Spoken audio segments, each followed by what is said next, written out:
Hitting the trail. I'm Lisa Lacera, Fox News. President Trump, fresh off of the last night's convention speech, heads to a state that could be critical in this year's election. President Trump told the outdoor crowd at the airport in Manchester, New Hampshire, that he sees poll numbers swinging toward him as they wrap up the week of the Republican convention. We are right now in the most important election in our history.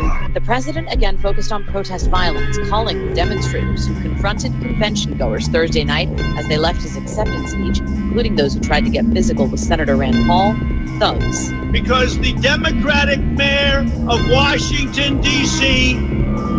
is another Democrat that's not believing in law and order. Just like he said what is happening in cities like Portland, Oregon. Jessica Rosenthal, Fox News. Thousands of people gathered on the National Mall in Washington, D.C. to mark the 57th anniversary of the March on Washington. Democratic Vice Presidential nominee Kamala Harris delivered a video message denouncing recent violence against. Only a glance, she's over me. She's over me.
Good evening, everybody from all around the world. How you guys doing tonight?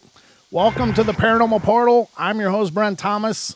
And if everything's working, then you should be hearing the soothing tones of my voice. I'm still kind of back and forth with some sound issues, but I think we're healing. I think it's healing. I think things are getting a little bit better. I hear a little bit of static in the background, but it's an improved static from last time, at least hopefully. But anyway, welcome to the show. It's Friday nights. Thank you for spending part of your weekend here with me. I'm just flying solo tonight, but tomorrow night we got a special show lined up.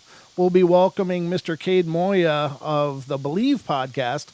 He'll be joining us tomorrow night right here on the show, so I hope you guys will tune in and be a part of that. He's a great guy, and you got to love the accent anyway. The accents are always solid. So anyway, that's coming up tomorrow night. But tonight I got a whole bunch of fun lined up for you. So hopefully you'll feel entertained. That's always my objective. And one of the things that entertains me the most is when you guys reach out to me with some stories of your own. And sometimes you do that by phone calls. And by the way, let me just mention, if you want to be a part of tonight's show, the phone lines are open. You can call in and be a part of it with me right here. If you dial 720-923-0500. So 720-923-0500. That's the number for fun right here on the Paranormal Portal. And special thank you to the Freaky Friday guys. Always a great pleasure to be following you guys. And hope you are all doing wonderful. And we're going to have to do another crossover episode with them. We're aiming for the Friday the 13th. Last time Friday the 13th came around earlier this year, we did a Freaky Friday Paranormal Portal marathon, and it was really cool. We started it out on the Freaky Friday show, did 3 hours over there, and then they came over with us and did 2 hours of the portal. So it was a lot of fun, but it doesn't look like the next Friday the 13th is until all the way into November, if I'm read my calendar correctly last time I looked. So it's going to be a while before we'll do another crossover, apparently, but we might squeeze one in before then. We'll have to see what the guys say, but it's always a great time, a lot of fun, and they are just a lot of great conversation between the two shows.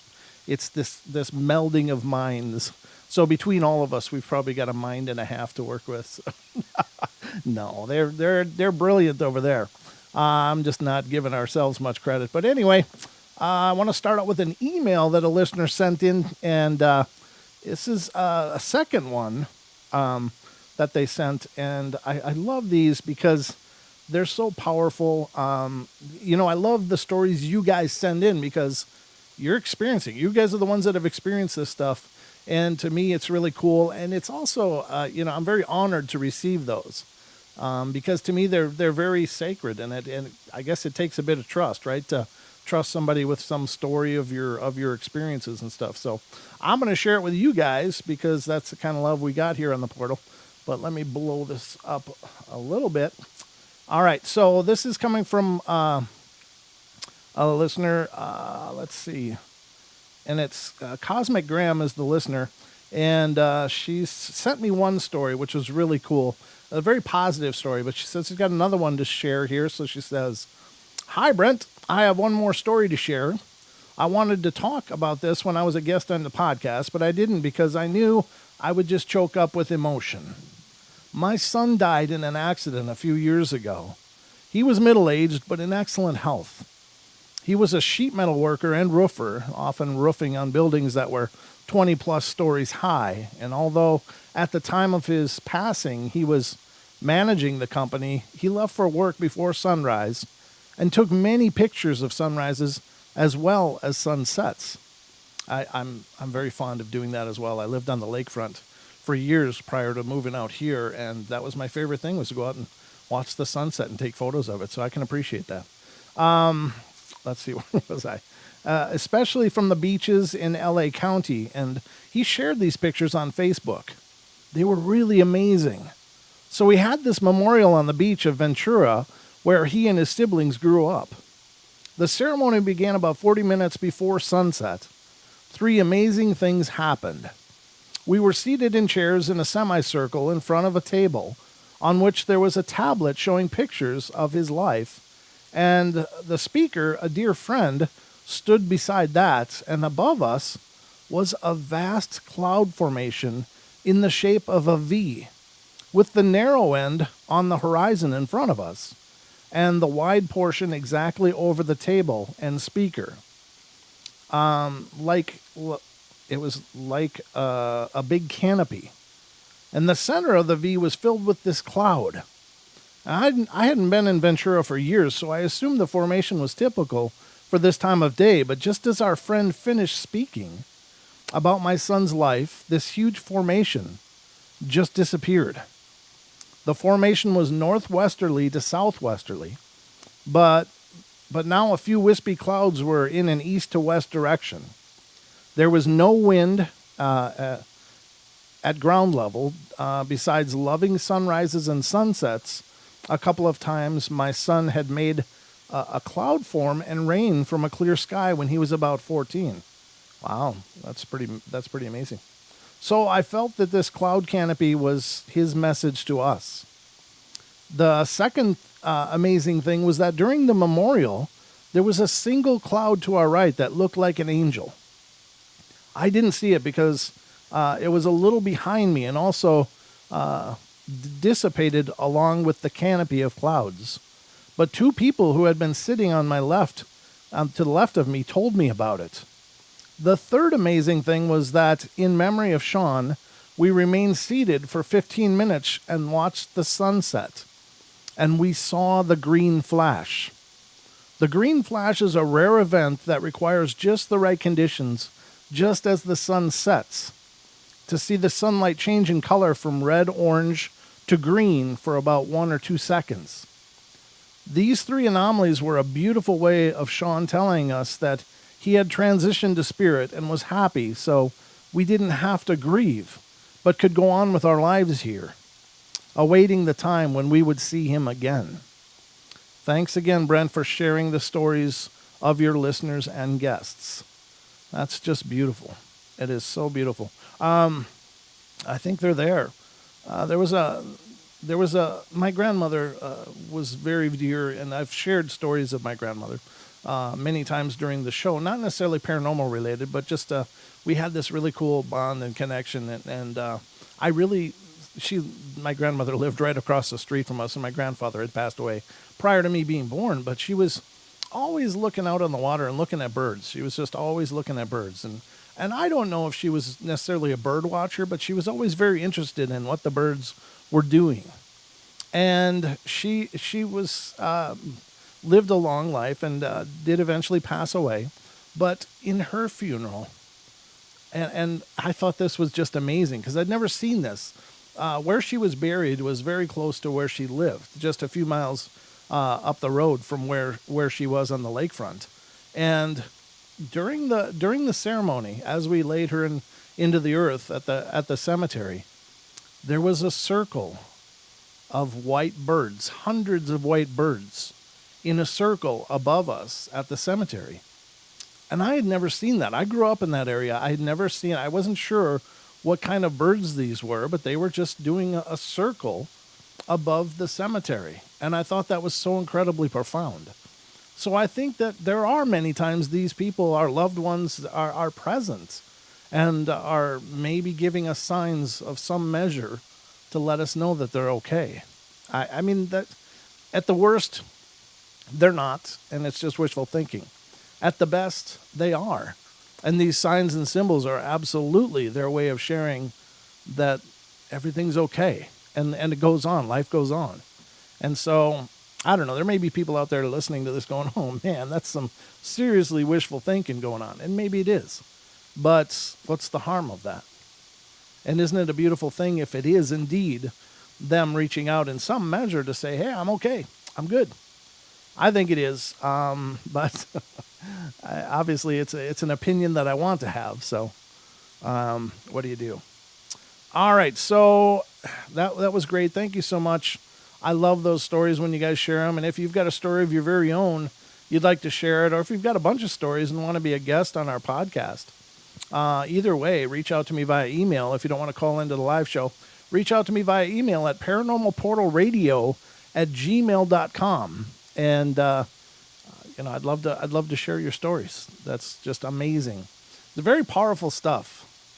And I think these loved ones are around us, and they're with us, and they're probably around us pretty much from the day of their passing until we go and join them.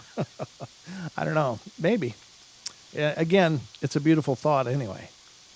So I got a bunch of other stuff to share here. I've dug up a bunch of articles that I want to go through on tonight's show. One of which was sent to us by listener Beth, and she sent this cool, and it includes a picture. I will copy a link into the TFR. You guys can check this out.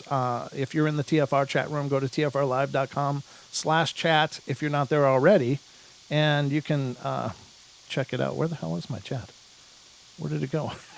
I lost my own chat room. Jeez Louise. Oh, there it is. All right. So you guys can check out this link. There is an image that I'm going to be talking about. Those of you on YouTube, I'll put it up on screen for you. Hey, boy Solomon, good to see you. Thank you. You enjoy Kevin's show. There you go. Yep. Good. Oh, Jimmy G. All right. Jimmy G, that is. All right. Gotcha. Rev Radio. Okay. And it's good to see all of you all. Thank you all for sticking around. TFR's thinned out a bit, but maybe they've all gone over to YouTube to hang out. And hello to all of you guys on YouTube. Good to see you guys. Wonderful to share the evening with all of you wherever you are. And for those of you that don't chat and just are hanging out listening to me talk, thank you for paying attention. That's always amazing. So this article I want to share has to do with an image that was captured that allegedly shows, and this is an image from a construction site, and it allegedly shows an apparition that was captured on the security camera at the construction site. And again, I can't make any claims to this. This is just a found article, but I know that this stuff happens. It's very rare, but it does happen. Okay, gotcha. I'm playing a game, so listen on here. Very good. Good luck in your game. But apparitions are captured on security cameras and such, probably more regularly than in any kind of investigations, because the one thing that security cameras have that investigations don't is time. Now, a lot of paranormal investigators go out and they, set up every camera angle they can. They set up equipment, they set up detection devices in order to try to capture something. But anytime you're paranormal investigating, I like to call it catching lightning in a bottle.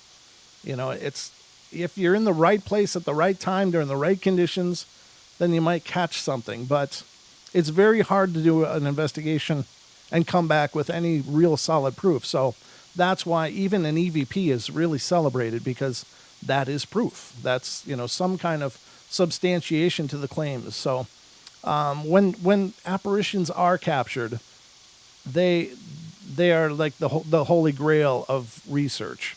And let me read this article. It says, this article is coming from ladbible.com, and it's security firm boss left petrified after cameras pick up ghostly image of woman. And I've got it on a screen now for those of you on YouTube can check it out. And the first picture in this article is the alleged apparition. It really does look like somebody is there. However, according to the people, as we'll read in the article, they claim they did a check right after this popped up on the live feed to the supervisor's phone. They did a security check of the whole site, couldn't find anybody on site. So it's possible this really is an absolutely pristine capture of an apparition at a construction site. But it says people tend to be rather cynical when it comes to the supernatural. Usually they're right to be. But this sighting seems to have swayed some people. Adam Lee's security firm boss was left petrified after CCTV cameras picked up a chilling image of a ghostly figure walking across a building site in the middle of the night. And if you look at this image, those of you are out there, again, this is ladbible.com. The link is at tfrlive.com/chat or on youtube.com/paranormal portal radio. You can watch it live, but actually just youtube.com/paranormal portal. But this apparition is not at all translucent. I don't see anything through the image. And that's why it's an incredibly rare capture to catch something that is that solid and that represented, if indeed it's real. Which, for the sake of this show, we're going to, I guess, go with the fact that it maybe is. I can't say probably, but maybe it is. So under the assumption that this is real, that's a hell of a capture, because you can't see through it. It's represented just about as real as if a person were there walking through, including the light reflections from the flash. Now, that's not uncommon. These people I've interviewed on the show, in fact, other TFR hosts and other show hosts have told me that they have had experiences seeing apparitions that were there as clearly as anyone else. It was indistinguishable from a physical person until they faded away. So that was the big giveaway. But yeah, let's continue on here. I guess that's the picture of the boss down there, the one that captured the image. He said, Adam, 47, was alerted after a motion sensor camera picked up movements at the construction site in Birmingham City Center at 1:53 a.m. on Tuesday, the 18th of August. So this is still pretty fresh. He claims that he checked the security alert on his laptop and spotted the eerie figure of a woman wearing a white dress walking past building materials. But when he instructed a full patrol of the area, just 3 minutes later, security guards found it all clear and with no sign of any intruders. The spine-chilling apparition had since baffled the company's boss and dad of 3, who admits he struggled to sleep since it appeared. Adam, who is managing director of Limitless Security and lives in Walsall, West Midlands, said, "I have no idea what it is, but it's freaked me out, that's for sure. We provide security for hundreds of building sites across the Midlands. If anything moves on our sites, a camera takes a picture. It works on infrared, and it alerts one of our guards. The image comes through to my laptop, so I checked and saw that image. I thought it looked a bit weird at the time, but sent on-site security out to have a look. They went out straight away, and it was within minutes, and there was no sign of anybody there or of anybody ever being there. It's really bizarre. I have no idea what it could have been, but I didn't sleep the rest of the night, and it gave me the shivers, that's for sure. I've never believed in ghosts, but I can't explain this. People have been saying it's fake, but I can assure them it is 100% genuine. I wish it wasn't, as it has properly given me the creeps, and I've never seen anything like it before. She's leaning forward and seems to be floating, and is holding onto something in her hands, but to me, it looks like she's wearing a wedding dress and that she's waiting to get married. She looks like a ghostly bride.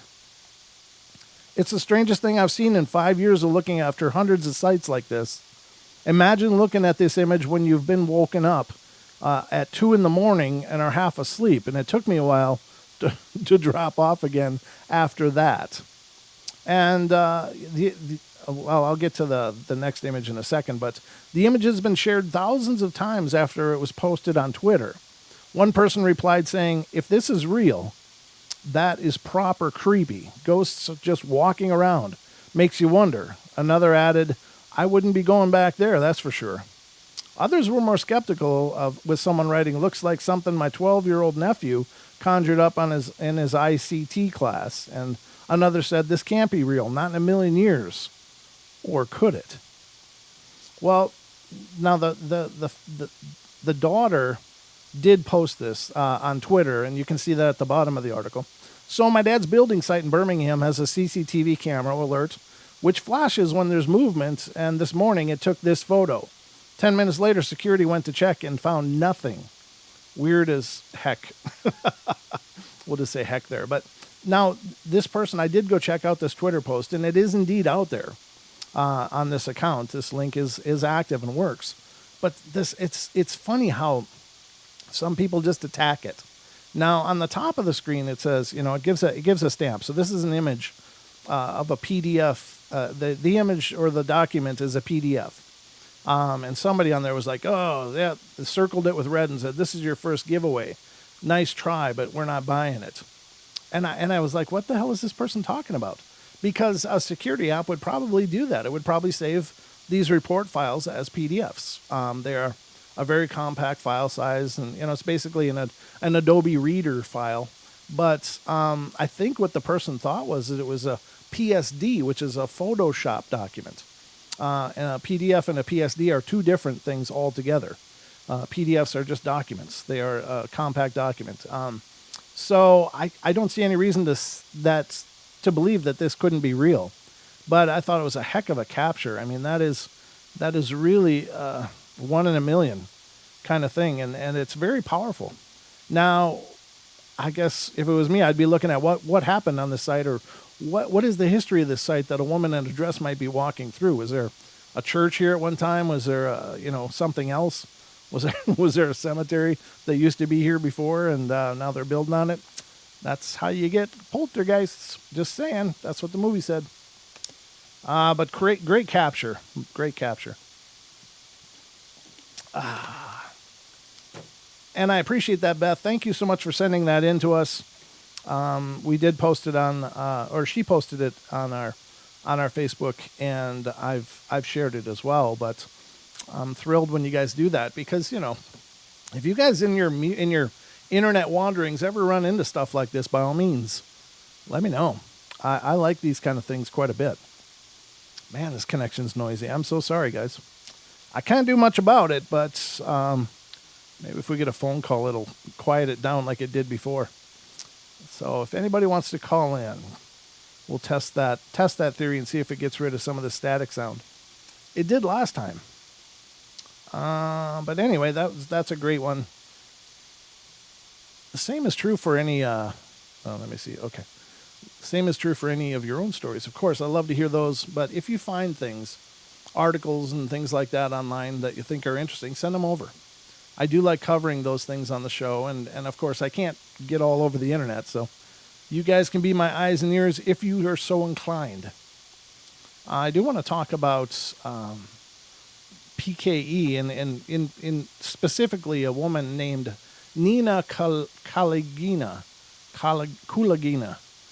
It's a real psychokinetic the world completely forgot about. We'll put this on the screen as well, and I'll send a link over to TFR, but we'll get into this on the other side of break because it's a lot to go through, and I don't want to break it in half prior to break and then try to come back to it. So we'll get into that on the other side. But again, the phone lines are open if anybody wants to call in. I'd appreciate it because it would test out the theory of whether or not that makes the sound clearer. So 720-923-0500. You don't really have to have anything to say. I just need someone to... I guess I can call it with my own phone. Let me just do that. I'm going to try because it does seem to work. Unless someone else calls in. 720-923-0500. And we'll give it a call. See if I can make the sound better. There I am. I'm calling. And I'm on the air. And it didn't matter. Oh, there it goes. Okay. All right, I hung up on myself, and it does seem to have helped. I don't know. I guess I got to call myself every once in a while. Keep the show sounding clean. I don't know. I don't know what's all about that. No feedback, Moog. I'm a pro. What do you mean feedback? That's a rookie mistake. No, I get all kinds of weird things. Feedback would have been just about right, but you just heard me because I didn't put it on speaker. So anyway, now it sounds a little more professional here in the Paranormal Portal. But I had an article that I'm trying to get open, but it's coming from Mysterious Universe, but I don't know what's going on over on their site. It seems like they're having some kind of web issues, but I couldn't open it. I'm getting an error like Mysterious Universe is not online currently, which is too bad. I'm going to check it again, though, over break because it's some strange Bigfoot stories, and I want to get into that because we love some Bigfoot around here. It's always a big hit with our listeners. And I got to tell you, the Bigfoot community is about the most motivated paranormal community there is. You guys are just incredible. And if I can get that open, I will share that with you. But there's a lot of other things to get into. Oh, God, that's that one from before. I do want to mention to stick around after the show on TFR, iHeart, TuneIn, and TalkStream Live because Paisley Wild will be coming up next with the spaces between and then followed by the Duke, World Bigfoot Radio. So there's always a lot popping here on Friday nights. If you look at the lineup on Friday nights, well, any night on TFR, really, there's some really extraordinarily talented hosts and shows are brilliant, but you just got to get involved and check them out. All right, we're going to go to break, everybody. We'll be back in just a couple minutes. Don't go away for more of the Paranormal Portal. Just a moment.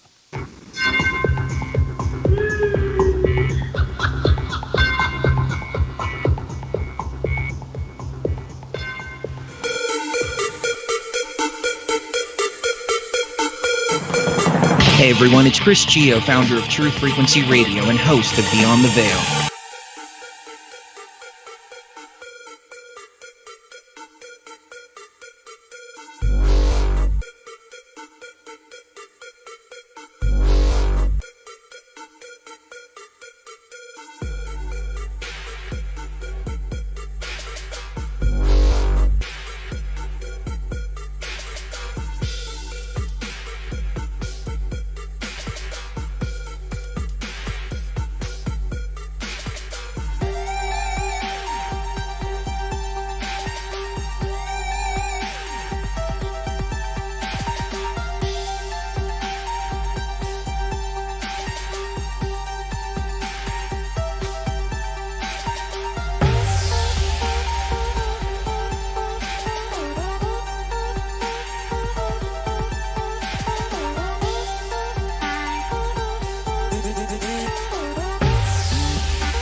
Welcome back, everybody, to half hour number 2 right now on the Friday Paranormal Portal show. This is, there's an hour and a half remaining, roughly an hour and a half remaining of our show tonight, and it's never too late to get involved. If you've got something paranormal that you want to share, by all means, jump on the horn. 720-923-0500 is the number to call. And that's unique to our show. Many of the shows on TFR use the same line, but we've got our own because we do, of course, streaming throughout the week and stuff. So it was just worth it for us to expand that offering. And a special thank you to Chris Gio, who made that possible. He's helped us so much on this show. It's crazy. And Chris Gio and Cherie Gio are owners of TFRlive.com, or Truth Frequency Radio Network. So they are pretty fantastic people. Just saying. But let's get on with it. We got more to go through here on the show. I was just checking into the Mysterious Universe. I'm not sure why it's not working, but it definitely is not working. So hopefully it'll be up before the end of the show, because I really wanted to share a couple of those things with you guys. But first thing, I guess we can go that's kind of Bigfoot related, and this is something many of you may, I guess a lot of you Bigfoot enthusiasts may be really familiar with this, but there's a story out of Russia, and it's a strange story, and it's from the old Soviet Union back in those days. Well, obviously it was back during that time, and probably before that, when it was still the czars and stuff. But there was a story coming out of a small village where they had apparently captured a Bigfoot, what they thought was, or what they claim was a Bigfoot-like creature. And I think they're called almas, or it was the name that they used in that region to describe them. But it's kind of a tragic tale, really, because as the story goes, they captured this Bigfoot woman, and it's Zana. You're absolutely right, Digger. They captured her and apparently kept her in a pit for a long time, and that was just to break her spirit, because she, obviously would always try to get away. So she was in this deep pit for a long time, and maybe it was months, maybe longer. I don't remember exactly the time frame, but over time, and this is where it gets kind of dark and disgusting, was that they basically, after her will was all broken and she was malleable to being trained, she was also utilized as almost a prostitute. I don't know what the hell you'd call it, because it's not really like she ever made a choice. But she was utilized in that manner, and apparently there were offspring that were developed from this union, and apparently her offspring went on to become part of the village and to have children of their own and marriages of their own, as the story goes. But it's an incredibly bizarre tale, but there seems to be at least, there is plausible records for this having actually happened, and research that does show that these kids that she had actually lived and lived in the village. Was this Zana actually a Bigfoot? Well, who knows? Well, or was it some Neanderthal offshoot that was still around? We don't know, but let's get into the story. And this is coming from animalien.com. And it's the story of Russian ape woman Zana, real life Yeti or Neanderthal. In the mid-18th century, hunters in the Ochamchir region of Georgia, a province of Russia on the edge of the Black Sea, captured a wild woman who had ape-like features, a massive bosom, thick arms, legs, and fingers, and was covered in hair. Excuse me. This wild woman, named Zana by her captors, was so violent at first that she had to spend many years in a cage, with food being tossed to her. Eventually, she was domesticated and would perform simple tasks like grinding corn, and she had an incredible endurance against cold and could not stand to be in a heated room. Zana enjoyed gorging herself on grapes from the vine, and also had a weakness for wines, often drinking so heavily she would sleep for hours. As Colin Wilson points out in the Encyclopedia of Unsolved Mysteries, This is likely how she became the mother of many children to different fathers. Yeah, I suppose we probably got to let her drink herself to in consciousness. These children usually died when she tried to wash them in the freezing river.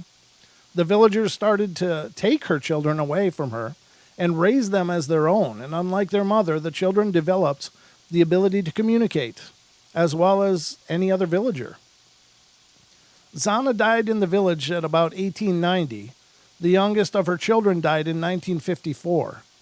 Her story was researched by Professor Porchnev, who interviewed many old people, one as old as 105, who remembered Zana, as well as two of her grandchildren. The grandchildren had dark skin, and the grandson, named Shalicula, had jaws so powerful that he could lift a chair with a man sitting in it, and it is believed that Zana may have somehow been a surviving member, a previous evolutionary state of man. She was given the name Zana by Russian researchers after she was captured naked and living in the wilderness by hunters in the Ochamchir region of Georgia in the year 1850. From all accounts, she was the closest thing to a live, captured version of a Bigfoot creature on record. Some thought she might have been a throwback to the Neanderthals. Zana was described as something between a human and an ape. She showed some degree of intelligence after some time in captivity, although she never developed the ability to speak or adopt social skills.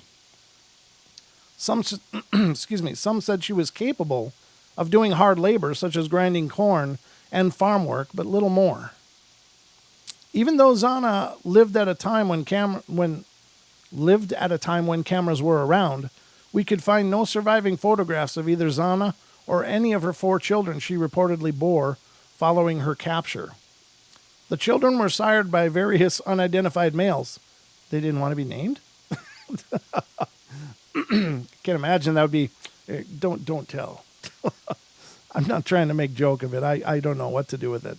It's so disturbing, I gotta laugh. I'm sorry if that's in bad taste. The children were sired by various unidentified males and were said to have been relatively normal humans, even though they all possessed some of the physical characteristics of their mother. Her general description was that she was large, hairy humanoid with thick arms, legs, and fingers, a massive bosom, and large hips. Her skin was black or dark gray in color, and the hair on her body was a reddish black. She could splay the toes on her feet, and her face was broad with high cheekbones, a flat, broad nose which turned out nostrils, and a muzzle-like jaw, wide mouth, and large teeth. She had a low forehead, and her eyes were reddish tinge. It is said that at the time of her capture, Zana was a wild creature. After being brought into captivity, she had to be kept caged for the first few years until her behavior mellowed and she could be taught to perform domestic tasks and behave herself to some degree while in society. Among her biggest problems, however, was an unwillingness to wear clothing. Zana lived as a nude and hairy beast in the wild, and throughout her life in human society, they said she resisted having to be dressed. That Zana existed appears to be well established. She was not a native myth. Her 2 sons and 2 daughters and their offspring, many of whom still live in Russia, attest to this. The problem for historians and anthropologists has been just what was she, and from where did she spring? That she could have human children after copulating with humans proved that she was not an animal. Some suggested she may have been a genetic throwback to the Neanderthal, a humanoid that some believe crossbred with the Homo sapiens, which was the reason they went extinct. Another theory was that Zana was a deformed baby who was left in the wilderness by her mother and somehow survived to be a feral creature at the time of her capture. Well, if her body was full of hair, you can't just grow that. I can't believe that our bodies would just suddenly grow hair if we were cold a lot.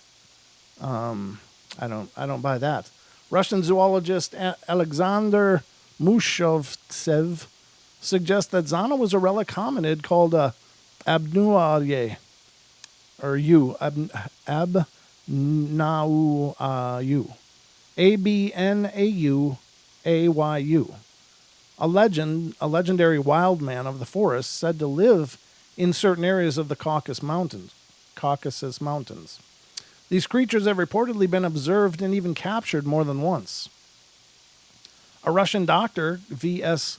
Karapetyan, reportedly examined one of these creatures in 1941, which he described was hairy human-like creature that was incapable of speech and harbored lice. Yeah, imagine. Are they proof of the mythological Bigfoot monster? If Mazhovtsev is correct, Zana thus became the most known of those creatures to have ever been captured and brought into human captivity. As the story was told, Zana put up a violent fight when the hunters surrounded and captured her. They reportedly hit her with cudgels and gagged her mouth with felt and shackled her legs to a log to hold her down.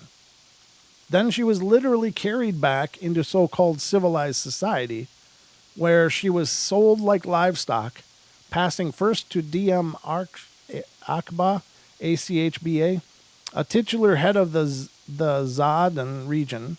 After this, she became the property of a nobleman, Edgi Ganaba, who carried her off, still shackled and chained, to his estate in the town of Tikhina, on the Mokva River. Zana was first lodged in a strong cage, where she acted like a wild beast. Her food was thrown to her since no one dared to enter the enclosure. She dug a hole in the ground where she slept. After some 3 years in this environment, they say Zana tamed down and was moved to a wattle fence enclosure under an awning near the house. At first she was tethered, but later allowed to go free and wander about. Like any tamed animal, she never went far from the place where she received food. Villagers sometimes teased her by throwing sticks through the fence, but Zana would snatch them, bare her teeth, and howl. She never spoke a word, but merely made animal-like sounds, and she responded to her name, however, and was taught to carry out commands given to her by Ganaba. She displayed great strength and could perform many tasks that were above the ability of even the most powerful of men. Zana died and was buried at Tikhina sometime in the 1880s or 1890s. The exact location of her grave has since been lost. Wow. You'd think, I mean, I don't know. I know that people have gone up to these villages, looked into the accounts. They've interviewed people, as they stated. But you'd think they would be a huge effort to try to recover where that grave is, because that would be the proof. That would be, well, potentially proof. Is it possible she was a Neanderthal? I don't know. I mean, maybe.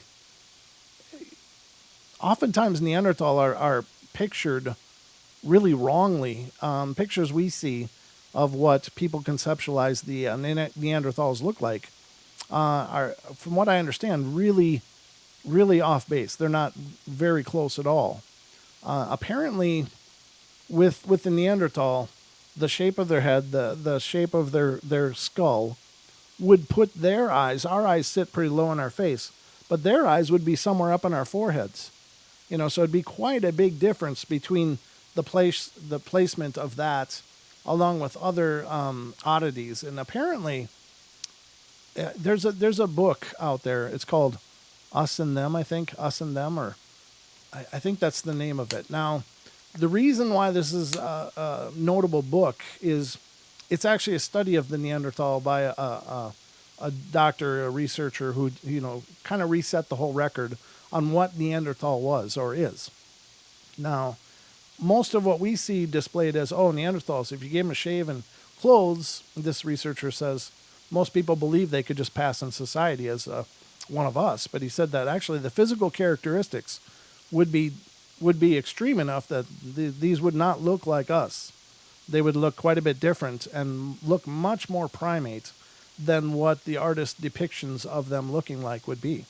And so there's a strong possibility that what we perceive as Bigfoot could be very closely related to these things, just in general descriptions. Now, an interesting side note is that he did work with an artist based upon the actual physical attributes of these Neanderthal.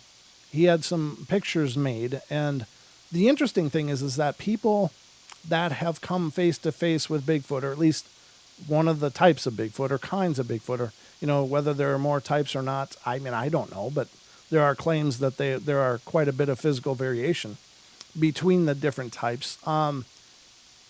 What the people are saying that have come face to face with Bigfoot, or at least a good section of them, is that they look like the depictions he created for his book, Us and Them. And let me see if I can find an image for those of you on YouTube. But if you see those images, they don't look anything like people. There's no way you could confuse that as a person. It looks like a horrible, horrible thing. There's no wonder people are just terrified to the core just on seeing these things. Because it's not like, you could just look up and go, well, maybe he's okay with me. If you looked up and saw some of these depictions coming at you, I mean, it's a colon cleanser right there. Boom. I mean, you'd just void your bowels. I know I would. Let me see if I can find something. Them images. If I can.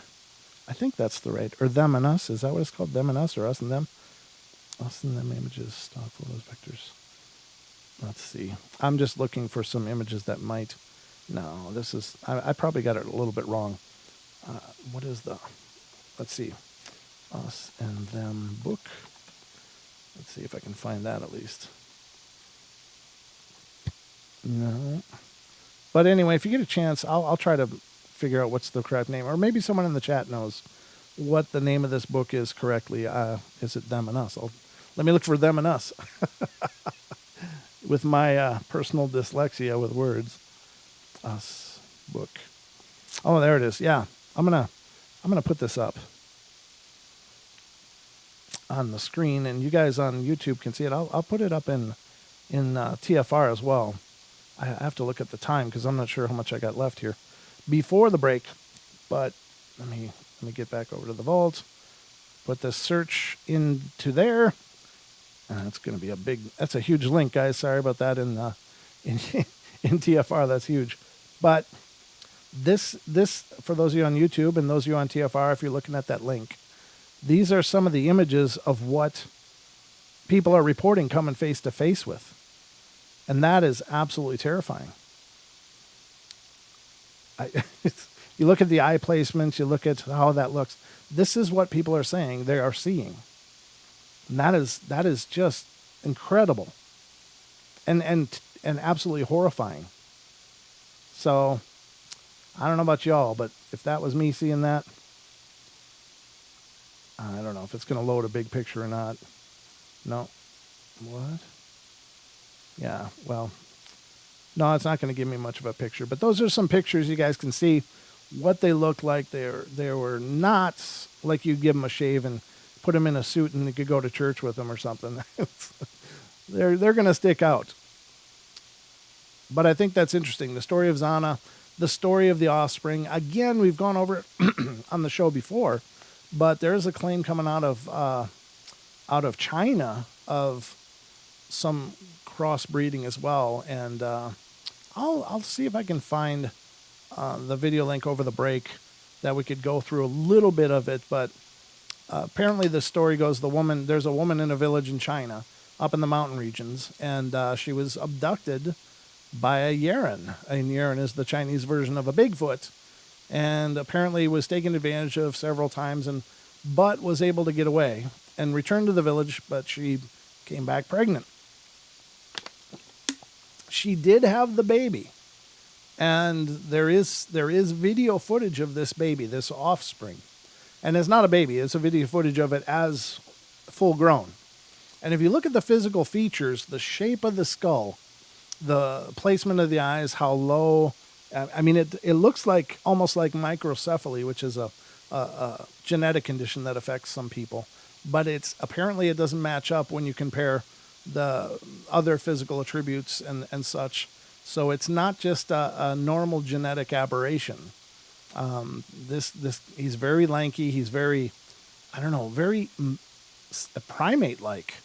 And apparently this guy never did learn to speak or never spoke, and never liked to wear clothes as well. So that's very interesting.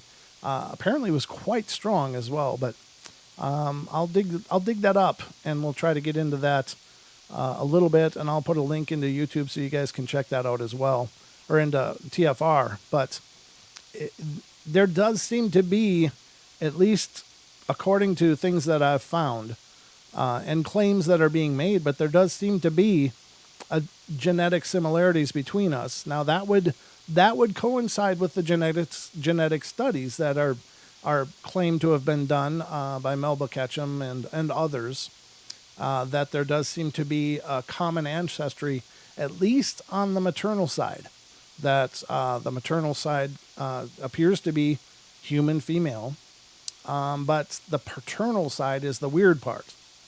And so I don't know what that means.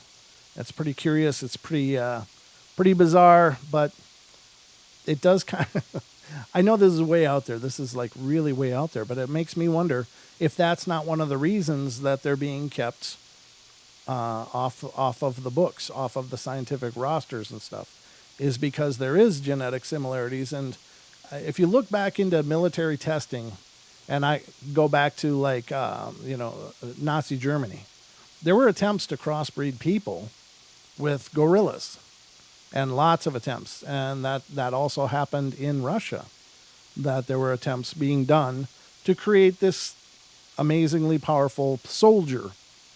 And if there is a genetic similarity enough that we could possibly crossbreed with these Bigfoot or whatever, could they be working on that?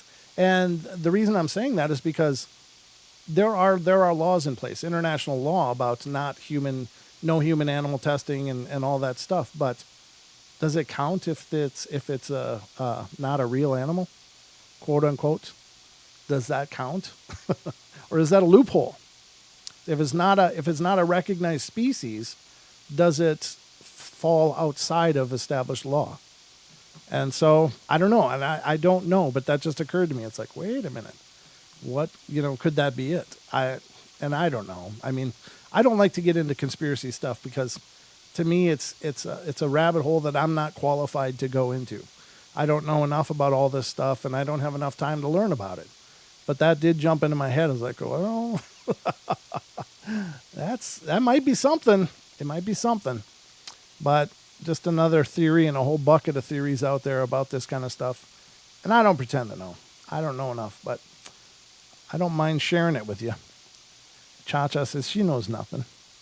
Some animal unknown for the father. Yeah, that's right, Mara. Yeah, there's no idea where for sure. It's nice to meet you, Mara, by the way. Thanks for stopping in.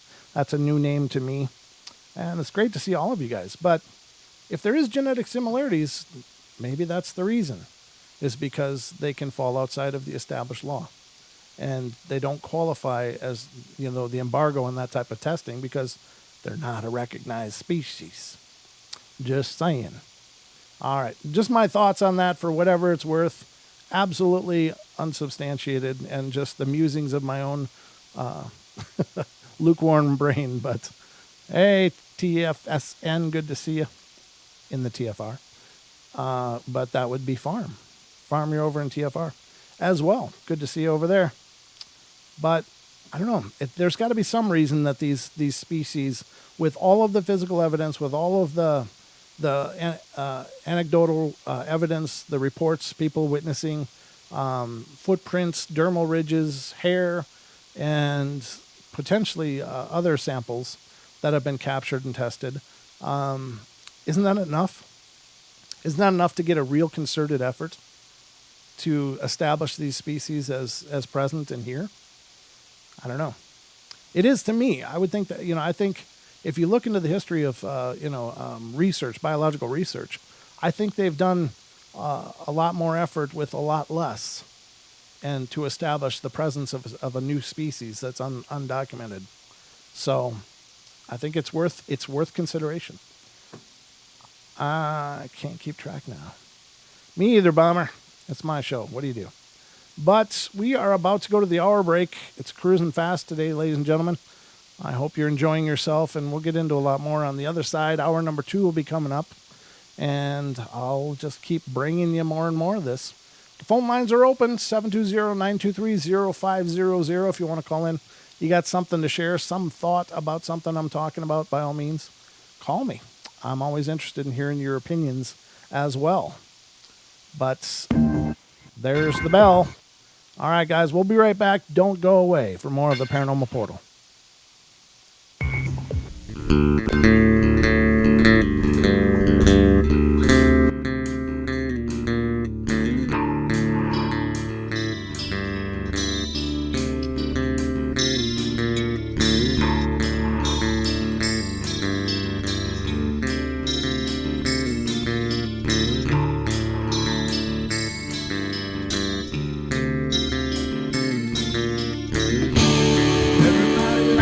Play their games. Everybody loves to place their bets.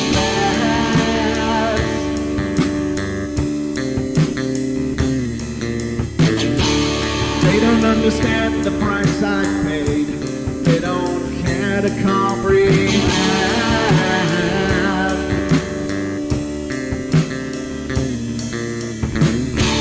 Trace their lines upon my body, ripping scars across my heart.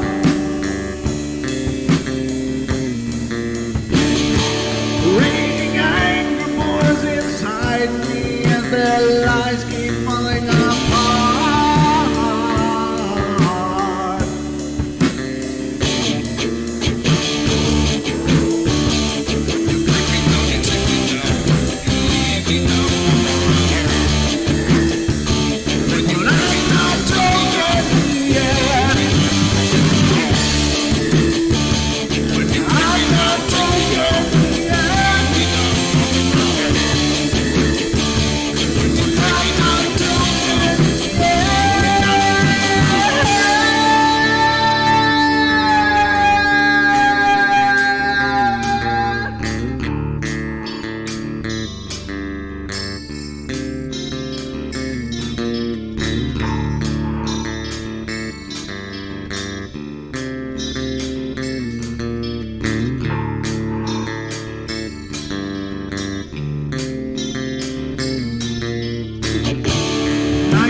With my silence, I am not a stupid boy.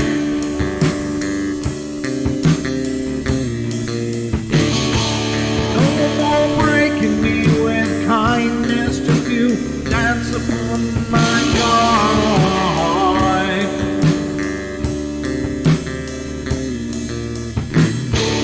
Leading me with empty promise, you're just another fucking mess.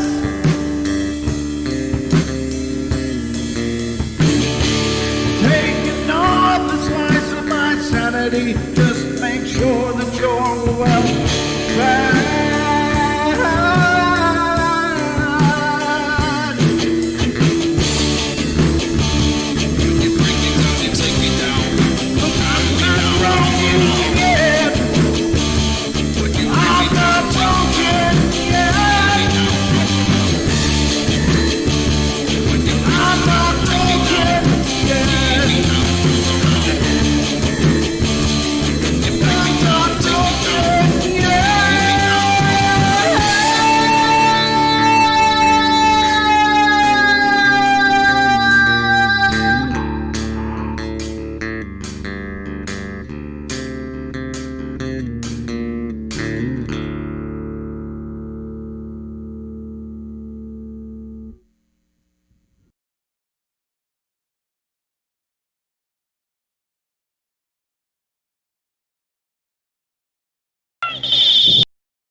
Didn't you like it?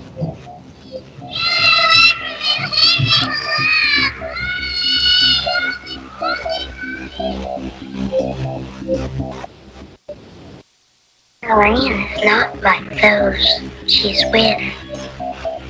They're attracted to the one thing about her that is different from themselves. Her life force. It is very strong. It gives off its own illumination. It is a light that implies life and memory of love and home and earthly pleasures. Something they desperately desire, but can't have anymore. Right now, she's the closest thing to that. Poltergeists are usually associated with an individual. Hauntings seem to be connected with an area. A house, usually. Poltergeist disturbances are fairly short duration, perhaps a couple of months. Hauntings can go on for years.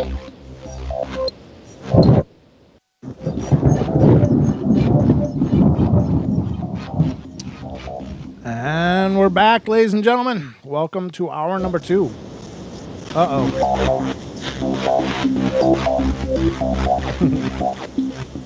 Hold on, I gotta call myself. Maybe I don't. No, that's okay, I guess. That's not bad. It got loud there for a second. I got all nervous. Didn't feel like a waterfall kind of evening. But, you know, you gotta do what you gotta do.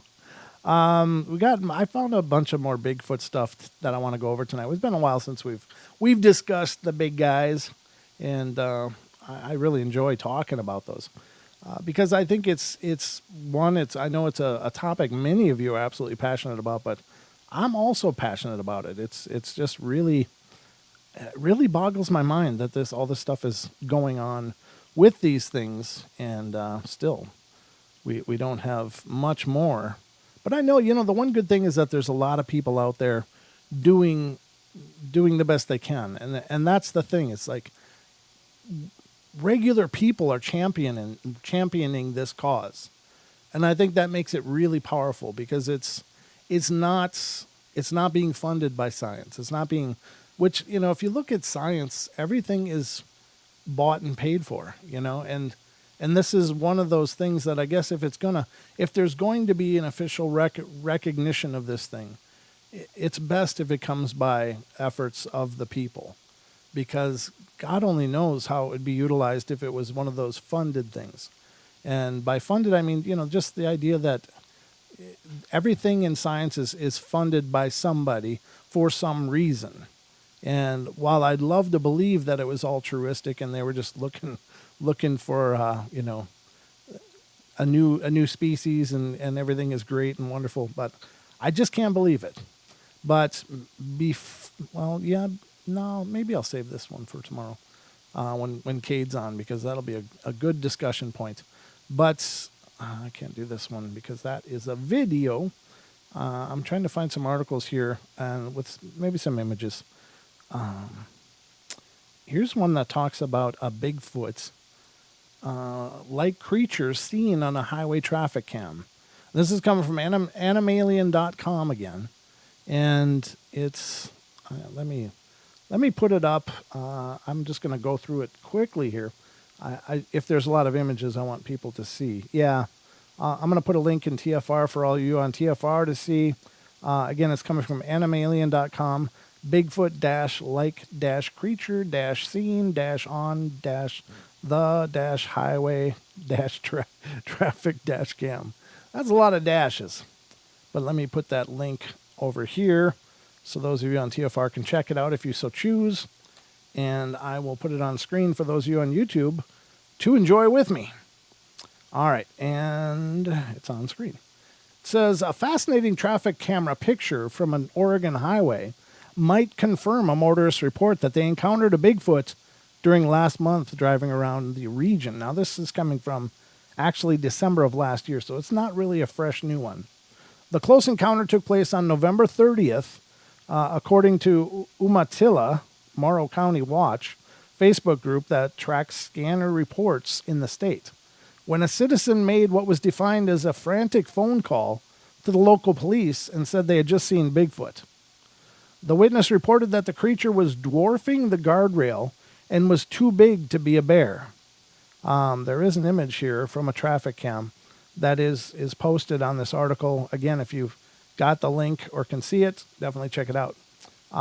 What otherwise would have been a rather ordinary Bigfoot sighting incident took an interesting turn when 9/11 dispatcher turned to an Oregon Transportation Department website that just so happened to have a camera installed in the location where the creature was supposed to be seen. Incredibly, the device had a picture about the time of the incident, and a huge bipedal creature standing next to the guardrail can be seen in the photo. The fact that at the same time the camera recorded something abnormal is quite interesting and at least shows that the driver did not invent the story. Now, I don't know how big the guardrails are, but I would think, given, the fact that I'm sure they're pretty standard, you could probably extrapolate the size based on, gathering the distance. It's right next to the guardrail. And yeah, that's, I think when I've been by guardrails, like when I've had a flat in an interstate next to the guardrails, it seemed like these guardrails were about up to my hip or maybe just under, but I might be wrong. It's been a long time, but you can definitely see the space between the legs as it's over the top of the guardrail, and then the figure right on top of that. So it does look like it's huge. That's bizarre. I guess it's only a matter of time, I bet if anybody had the ability to go through these, there's probably more than just this one. It's so funny because as smart as these things are, or are reported to be, why in the hell is it going to be on an interstate? You come across those stories sometimes, like motorists were driving and they look over and there's a Bigfoot running all panicked next to their car. Like somehow it screwed up and got onto the highway and was like freaking out.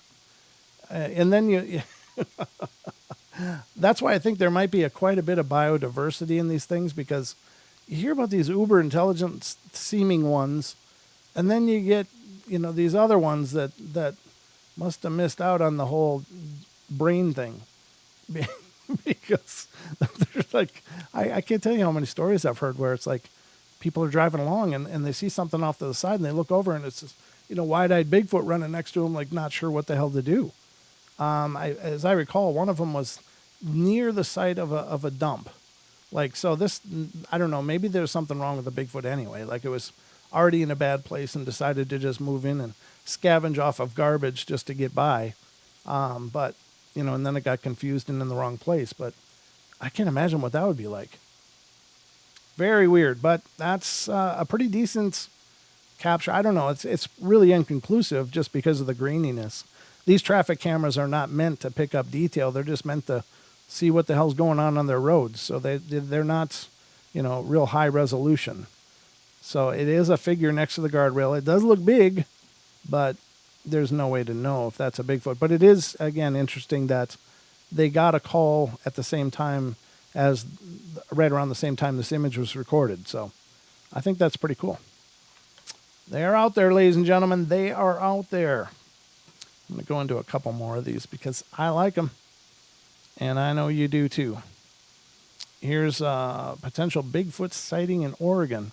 We're kind of going back a little bit here, so none of these are real brand new, but this is December of last year again. And again, from animalien.com. I like this site. It's just a really well done site. Lots of great information. Let me put this one up. I don't think this one's so picture heavy, but it says possible Bigfoot sighting in Oregon woods was reported. A group of Bigfoot hunters released a video clip of an unknown creature picked up on a thermal camera, reports Fox News. The new Travel Channel show premiered on December 8th follows the efforts of Bigfoot investigator team as they're searching for evidence in a hot zone on 90,000 acres in Central Oregon. Oh, okay, this is the Expedition Bigfoot thing then. Okay, a group consists of actor and producer Bryce Johnson, veteran primatologist Miria Mayer, and Bigfoot researchers Ronnie LeBlanc and Russ Accord. They managed to capture thermal footage of a large creature moving in the distance during filming for the first episode, although it is impossible to tell for sure what it might be. That's quite a distant shot. When we were in the field, we were able to capture something on video that fits the description of a large ape, said Mayer. very big and moving with an ape-like, if not bipedal fashion. That to me is probably the most compelling piece of evidence that I've seen so far. Mayer also showed the video to another primatologist who was equally impressed with it. When he saw the footage, he was completely blown away. He agreed with me that something ape-like was far from its home. I don't think I'm going to show this footage because this is, Travel Channel footage. So I don't want to get in Travel Channel trouble. So we'll skip that. And I didn't realize it was just from that series. Now, I never did get a chance to see that series because I don't have dish or cable. So and I haven't seen it on any of the Netflix or Prime. But if it gets on there, I'll watch it because a lot of people are skeptical or critical of these kind of shows. But here's the thing: it keeps this stuff in the dialogue. For all of the knocks that people give finding Bigfoot, it did create an opportunity for people to have the discussions, and I think that was really, really powerful. It's a produced show.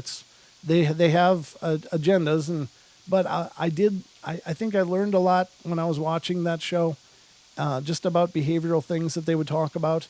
I thought were incredibly interesting, and I learned about a lot of claims. Those town halls were amazing. I love listening to those town hall meetings, and the amount of people at each of those locations that had something to share.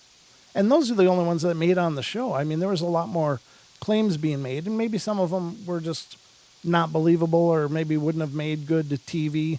And so I'm sure they probably chose them based on, could they get in there and shoot decent footage and, see the location, or would it be someplace impossible to get to?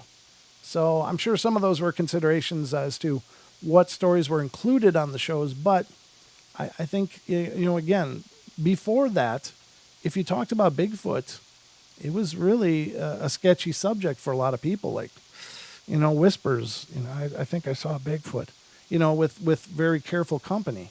And after that show, it was like people were talking about Bigfoot.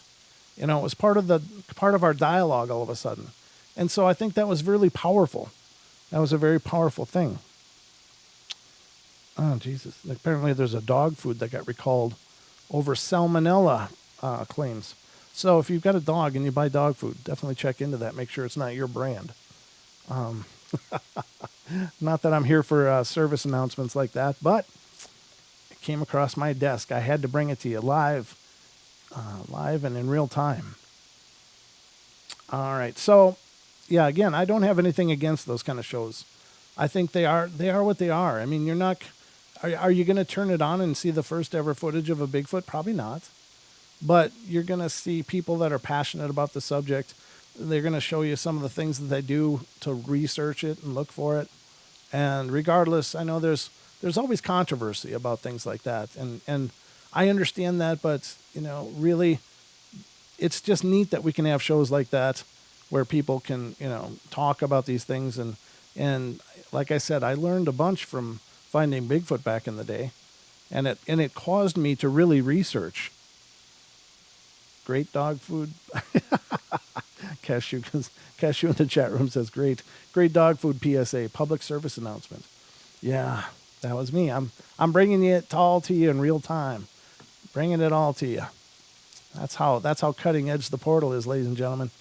I got an app that delivers headlines as they come on my phone, and I don't know. It keeps me kind of informed. I don't usually read many of them, but at least I have an idea what's going on out there. All right, let's get to another one. We're going to do another one. Okay, so I don't... Oh, no. Is this it? This one I guess we could do. I got to look at it, though. Oh, my God. I don't think that's real. Maybe it is. Let's take a look at this one. I didn't even hear about this one, so this was kind of fun to go researching these older articles because I end up finding out things that I'd missed somehow along the way. I'll put the link in TFR first, and then we'll get into this story. So this is another Bigfoot sighting claim, and there it is. All right, you can check out that link. I'll be reading about it now. It's Go over to the camera. Pro baseball player captures Bigfoot on surveillance camera. This is from November 24th of last year. I don't remember hearing about this. In Oklahoma, an outdoor surveillance camera captured a Bigfoot. This information was tweeted by a baseball player, Jordy Mercer. Some time ago, he posted some pictures that depict a strange creature. Anyone know what this is? Mercer wrote. Showed up back-to-back days on my deer camera. Detroit Tigers infielder spends quite a lot of time on his ranch, which is located in Oklahoma, and there's a camera on the ranch's territory, which is used to capture deer that roam the area. But a few days ago, the camera recorded an incomprehensible creature. Mercer posted 2 photos. Based on the footage, it seems that some sort of ape-like creature strolled casually by that camera. I'm not buying it. Most of the users immediately assured that this is a Bigfoot who freely walked around the athlete's ranch, but no one can say exactly what the camera recorded. As often is the case with such photographs, the Bigfoot could simply be a person in a costume. Some users are sure that the creature resembles Gigantopithecus blacki. Gigantopithecus blacki is an extinct species of prehistoric ape that existed from perhaps 9 million years to as recently as 100,000 years ago, at the same period as Homo erectus would have been dispersed. This is a hypothetical hominid that may still have not died out. Well, there's the image. I don't know. It looks, okay, here's the thing.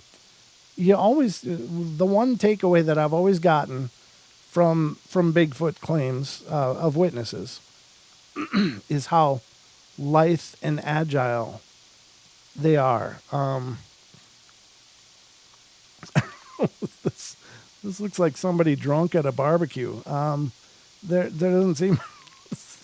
I'm not really convinced this captured a Bigfoot, ladies and gentlemen. But that hand position even seems weird, like it's maybe arm extensions or something. I don't know. That's just odd. That just seems weird. It's very large. It's a very round thing. And usually they're very barrel-chested with huge shoulders, almost an unobservable neck. They basically looks, and usually the head is positioned a little bit forward, like it's got this big pile of muscle. The upper trapezius muscle on these things must be enormous, that it actually, overtakes the neck extension almost completely. But this just looks like, it could be a guy in a ghillie suit for all intents and purposes. I'm not sure what we're looking at. That hand just looks really hokey, but that's strange. What do you guys think? You'll have to be the judge. These are the images that are provided here, and I don't know.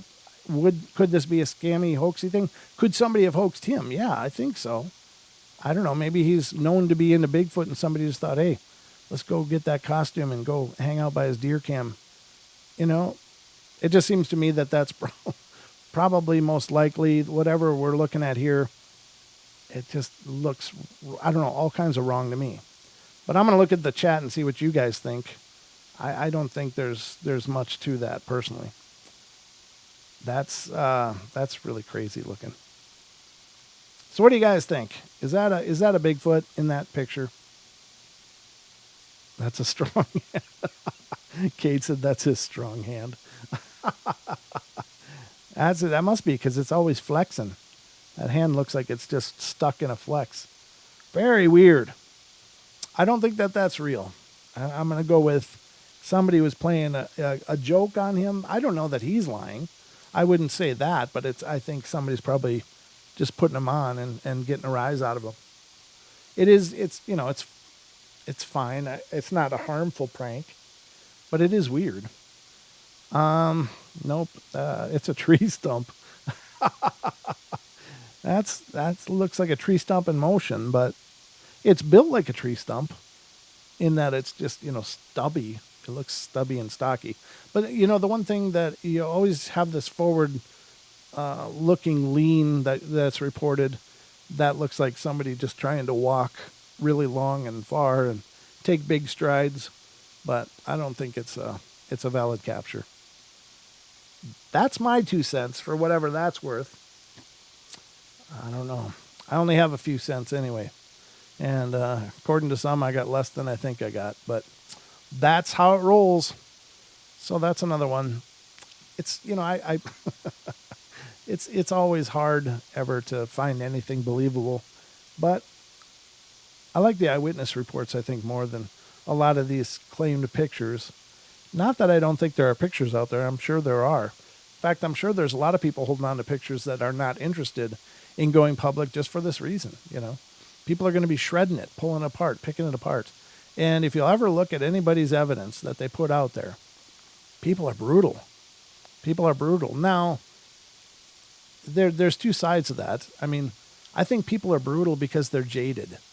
They've been seeing hundreds or thousands of these fake pictures, and it just gets irritating.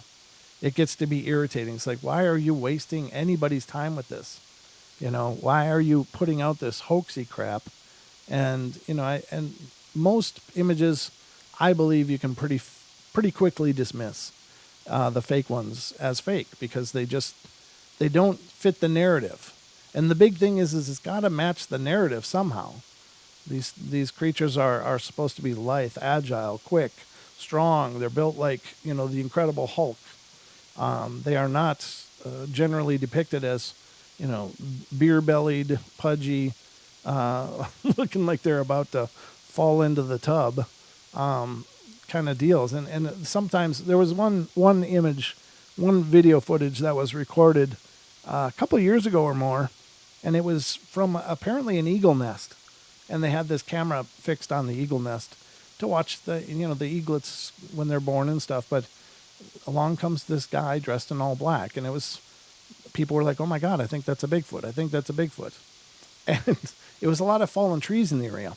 And this Bigfoot was about the clumsiest thing I've ever seen.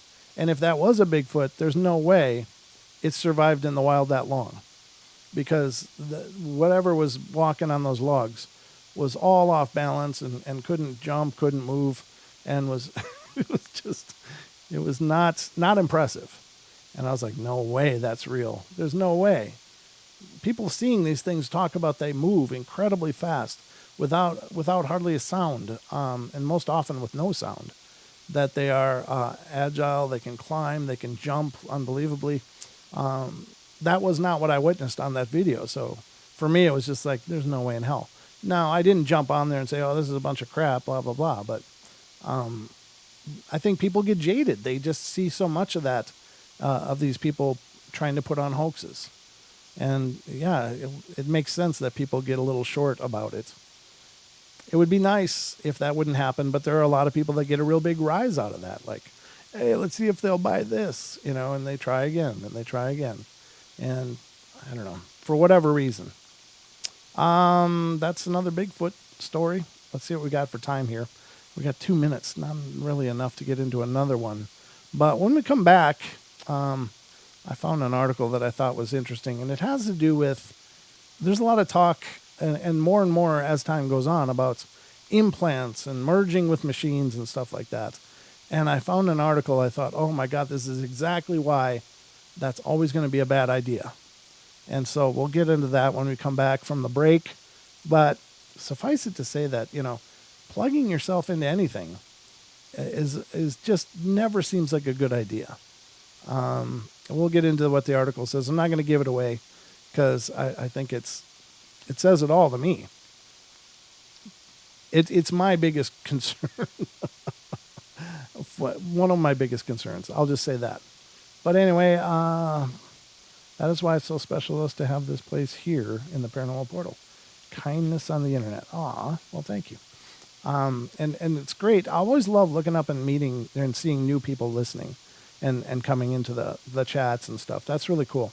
And I hope that you all are subscribed. If you're not already, please get subscribed and ring the bell because we stream Wednesday through Sunday nights, Monday and Tuesday are off, but we also do a podcast. If you're not familiar with the podcast, it's on all the major platforms: Pandora, Spotify, iHeart, iTunes, Stitcher, Castbox, anyone you can think of, we're there. So check us out. Those are all different episodes. Those are not the same things as our YouTube episodes. Once in a while, we do port over a YouTube episode just because our podcast audience is not the same as our YouTube audience. It's much bigger on the podcast. So we do a lot of different shows over there. A lot of interviews, as a matter of fact, with listeners and people sharing their stories. So if you want to check that out, we'd appreciate it. But there's the bell, ladies and gentlemen. So we're going to go to our last break. God, it's already the last break. So don't go away. We'll be right back with more Portal in just a few minutes.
Hi, everybody on YouTube. Welcome back.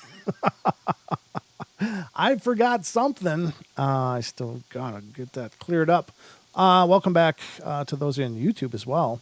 I was just saying, please make sure to stick around after the Paranormal Portal. Check out Paisley Wild's show, The Spaces Between. It's a great show. We love her dearly. And if you look carefully, you might catch a rogue appearance of the beard over there. That's all I'm saying. He's over there. If you look sometimes carefully and hold up just the right amount of light, you'll catch the glint off the beard. You'll see him lurking over there. So he's in the shadows. But Don will be here tomorrow night with me, and we'll be welcoming Cade Moya, host and creator of the Believe podcast, coming out of Australia, out of Oz. And we'll have Cade on here, and we'll be tearing it up as usual. It'll be a good show, a lot of fun. Don will be here with me, and will be one for the records, I'm sure. So tune in tomorrow night. After Paisley Wild comes the Duke, World Bigfoot Radio on TFR, iHeart, TuneIn, and TalkStream Live. And oftentimes you'll catch the Duke in his chat room there.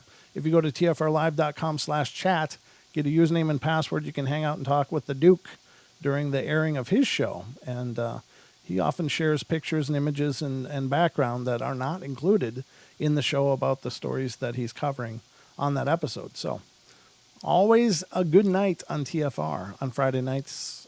Saturday nights are pretty darn good too. Those are both nights I'm on. So any night the portal's on is a good night, of course. But ladies and gentlemen, I have just a little bit of time left to keep you informed and hopefully entertained. Let me make sure I got this opened because I want to talk about this next. And before the break, I was mentioning that there is a lot of talk about connecting ourselves biologically with computers or mechanical interfaces, brain implants, and things like that. And I obviously have a lot of reservations about that because I'm a big believer that our bodies developed over all of this time, over millennia.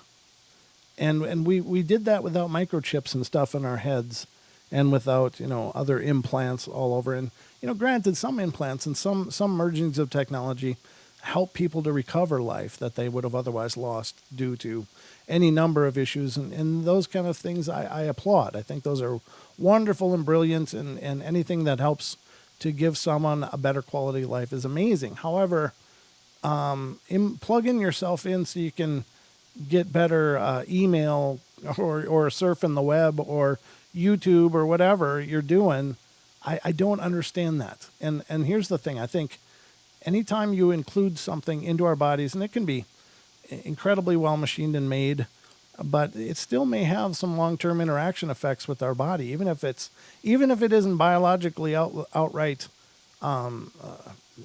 what's the word? Rejected.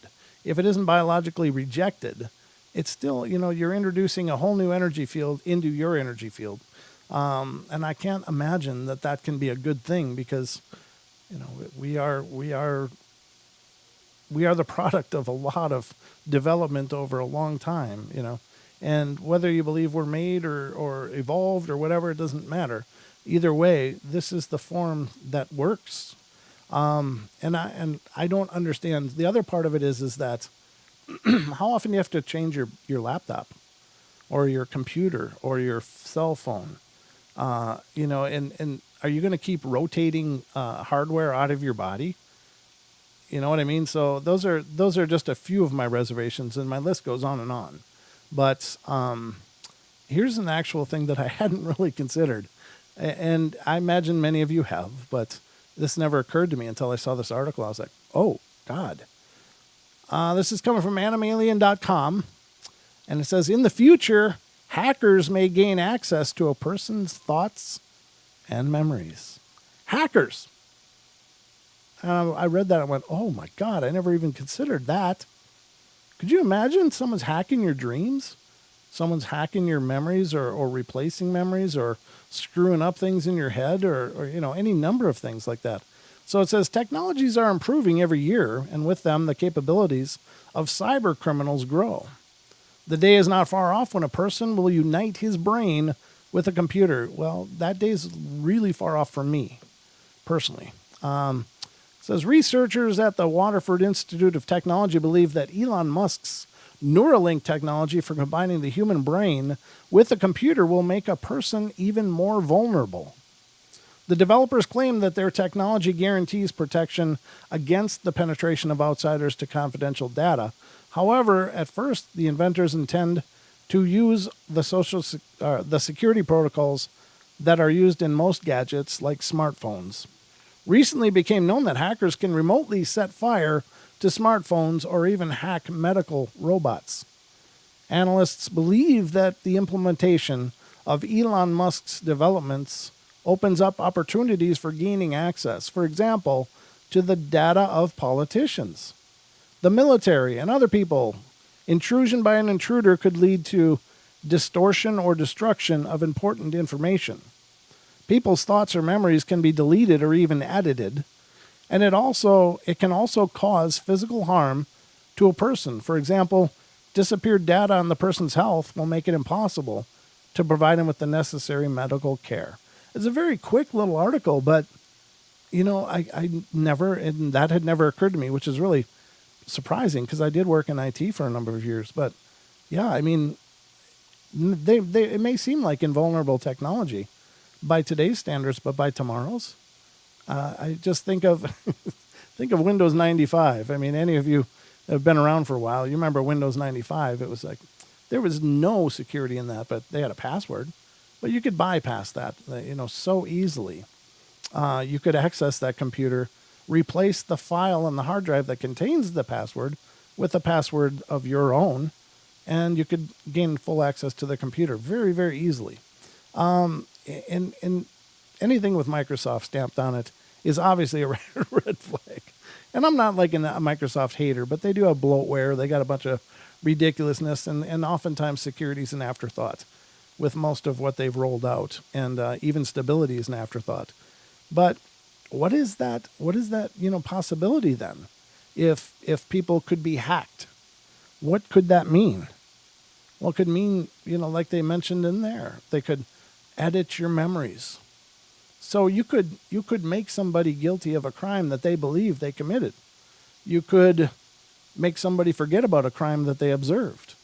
You could gain access to all of their financials and money, any locations of things that they're trying to hide. I mean, it's sketchy, it's scary, it's absolutely frightening, the amount of possibility that lies there. And and again, then we work with the obsolescence of technology. The rate of obsolescence is incredibly fast by today's standards, and it's going to be even faster by tomorrow's. So by the time you install something in your head, before it's even healed, is it time to upgrade? Or is it, and what does that mean? I don't know. Anytime you cut into the human body, you risk enormous infection. You risk blood clotting and problems from blood clots. I just think it's so absolutely, we're just not there yet. Even though the technology may exist to be able to make it happen, I think that we're just not anywhere near doing those kind of things safely. And, I know some people will rush out and get it because they just want to be a cyborg or whatever, but that kind of stuff to me is really sketchy and scary. So, who wants to be hacked? Not me. Any of you guys? It's like, I don't know. This is the kind of stuff that I think is, again, I think technology is fascinating, and I love the idea that we're developing new and better, and possibilities open up for what we will be able to do as a result of developments today. But you get to the point of just because you can, does it mean you should? And I don't think so. I really don't think so. But again, everybody's going to have to make their own choice on that. I've heard, I don't know if any of you guys have been paying attention to some of the current events going on, but there's some people out there claiming that there's a coin shortage now. Exact change only, or you must use your cards. So seems like there's a push to make things cashless, which I think is really weird because I got a bucket of change. I got a whole bucket of it. It's like I can bring you exact change. But I don't know. then are they going to go to chips? You're going to have a chip. You just show your chip and get in, you know. I don't know. That kind of stuff is just bizarre. And then what if does that mean that somebody can just turn it off? Nope, you're not complying. You're not in compliance. We're going to turn off your cache until you get in compliance. Ooh, that stuff is frightening. I'm not into, getting all weird and conspiratorial here, but, anytime there's an opportunity for power, there seems to be plenty of groups out there that are willing to exploit that. And that's what's frightening. I wish we were at the stage where, we're always working in our own best interest and the best interest of others. And everybody was on that same page, but we're just not there yet. Just my thoughts again, but got to come to your own conclusions. Let's get into some more Bigfoot stuff because I just want to make sure to touch on that article tonight. And I'm sure we'll talk about it tomorrow night too with Cade. See what his thoughts are on that and Don's thoughts as well. But yeah, that whole technology thing is just really bizarre. Really bizarre. Here's another older article from the Bigfoot's world. And this one is coming from October of last year. So we're kind of going backwards here as I'm going through this whole collection of articles that I just became aware of. Again, check out the site animalien.com. They've got a whole bunch of, no matter what you're interested in, they've got so many categories of paranormal and oddity stuff. It's really, really, really cool. I'm going to put this in the TFR for anybody in there that wants to check out the link. You can do so. Those of you on YouTube, you're going to see it live. So it's, a photo of suspected Bigfoot released by investigation group. And again, this comes from October 8th, 2019, from animalien.com. And it says, in North Carolina, a Bigfoot investigation group released a grainy black and white photo, reports Charlotte Observer. The picture captured on Lake James shores was taken at about 2 a.m. during a sighting of a mysterious hominid skulking in the trees last Saturday. The team, Bigfoot 911, has been participating in the Bigfoot phenomena investigation for a long time. I looked right onto this creature and knew immediately it was a Bigfoot, said member John Bruner. He was standing there watching us swing back and forth. I guess he felt safe because the four of us were in a boat and he was on shore. The sighting lasted about 5 minutes before the creature went into the forest. I didn't feel like we were in any danger, said Bruner. Bigfoot are curious. They want to watch us, but they also want to get away from us. They don't want to engage us at all.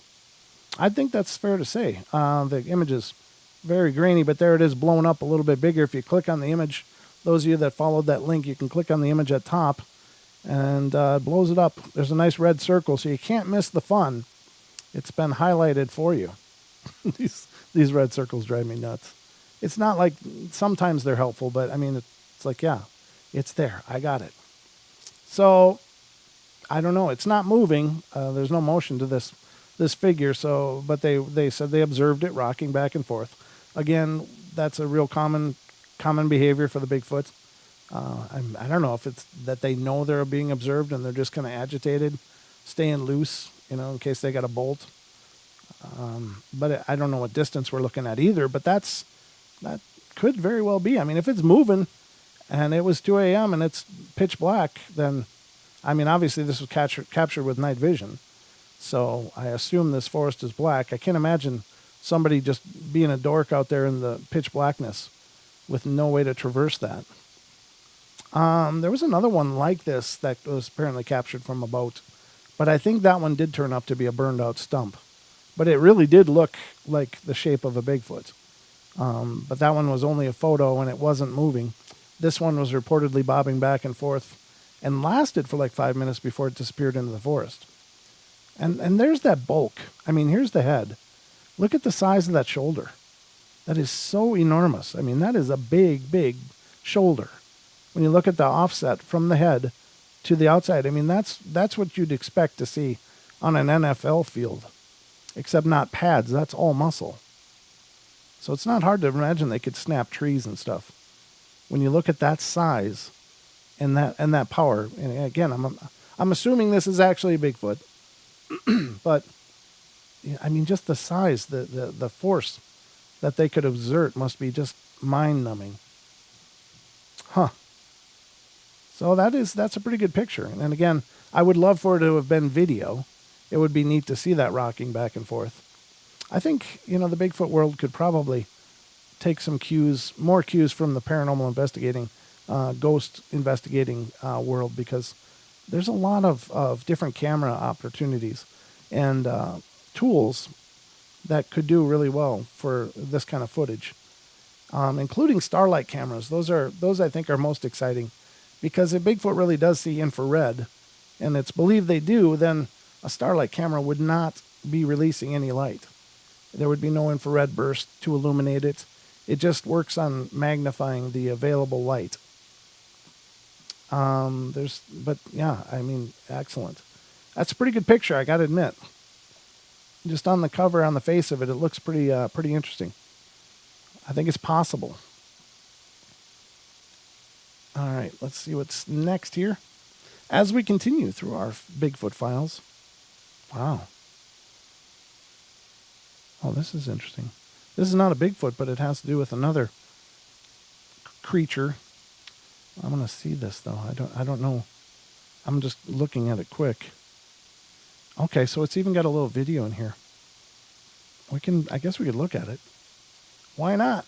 I'll put the link in TFR for all of you out there in TFR land that are sitting back watching. If you go to tfrlive.com/chat, you will have access to the links that I'm pasting in there.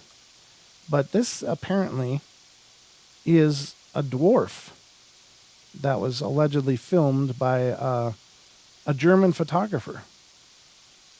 I assume it's filmed, but yeah, it says video. This video, See Below, in the Swiss Alps, was shot by German amateur photographer Mario Broll from Munich.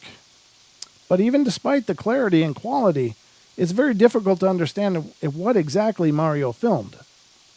The German press, which writes about this incident, suggests that Yeti or some mountain spirit was caught on camera, but according to some commentators, most of all, it looks like a little man in a cloak with a hood and a white beard.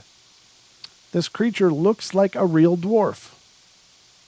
In the screenshots from this video, you can hardly see it since it's wearing a cloak, almost merging with the stone surrounding him. Some suggest that a goat or other animal was caught in the video, but the creature seems to be dressed in some kind of clothing and even holds a staff in its hands. It's a wizard. I'll tell you, it's a wizard. The dwarf was filmed in the Oberalp mountain pass near the glacial lake of Leidatuma. According to Mario, he traveled along the Swiss Alps with his friend who first heard the suspicious rustling and saw several stones rolling down the slope. After which they both took a closer look and saw this creature on the rock. Mario himself claims that the video is completely genuine, but he also admits that he doesn't know what he filmed. Okay, well, I guess we can take a look at it. I'm going to mute it here. I don't want to show all that. Okay. We're just going to get a look and see where's the action at. Oh, here we go. It's coming. Oh, yeah. Look at that.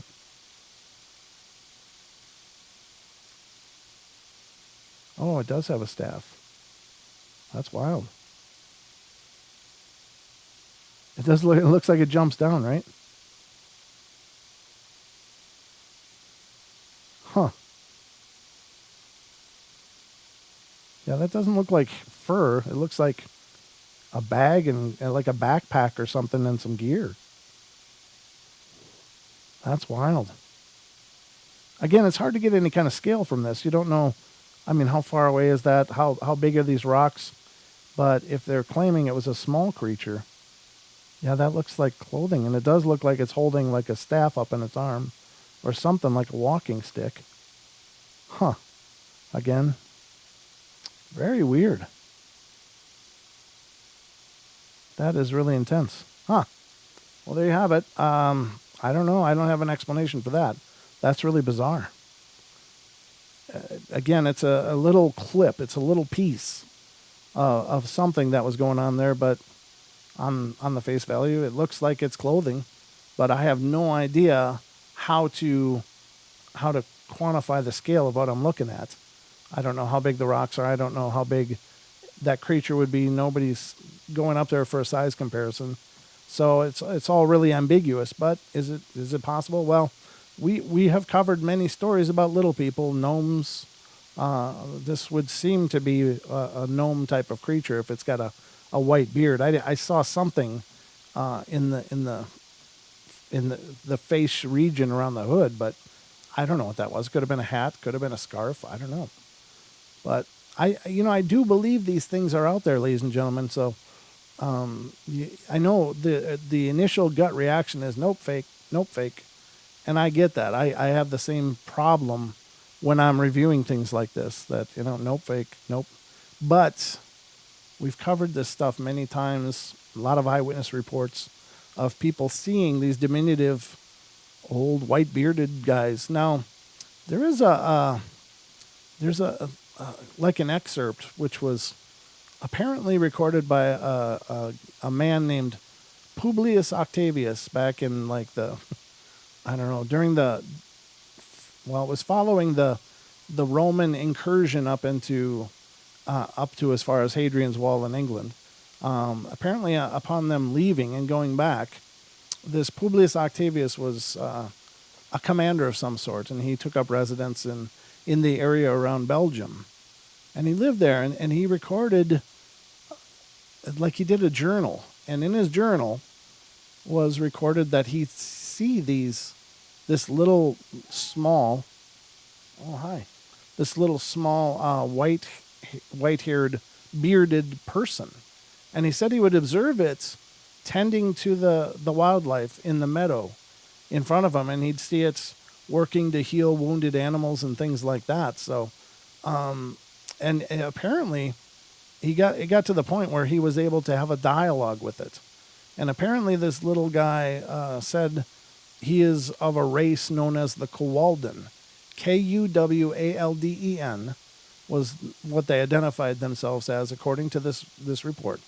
The Kuwalden, he said there weren't many left in the world, but those that remained were tending to the wild places, and that it kind of sounded sad in a sense, but that's the story. That again, I had to search, and I found it on some backwater web page that was all decommissioned, and it was still out there, but just barely. It was like on a really old format web page, but it's an excerpt, and I'll have to dig for it and read it for you guys.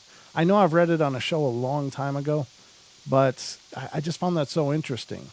But apparently it comes from way back then, and I can't put a date range on it, but it's just an interesting tale. But that's about our show, ladies and gentlemen. So I hope you've enjoyed this frolic through the paranormal portal.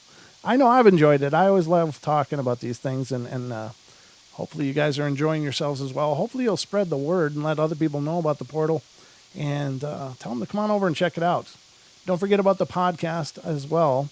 We're out there on all the major platforms, and that's the Paranormal Portal. So anywhere, just look for Paranormal Portal. You should find both. But please make sure you like the video if you would, please. It helps us a ton.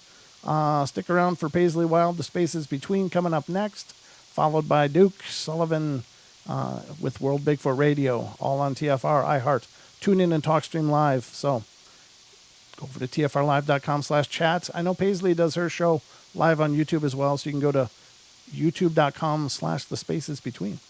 So that's coming up next. That's all I got. So I guess all I can say is thank you so much for being here with me tonight. I hope you enjoyed it. I'll be back tomorrow night with Cade Moya, and Don will be here, of course, with me. Cade is the creator and host of the Believe podcast in Australia. So hope you'll join us. I love you all. Be good, be kind, be nice. Take care of each other. Help each other out. Find the magic in every day. And remember to laugh as much as you can. Good night, everybody.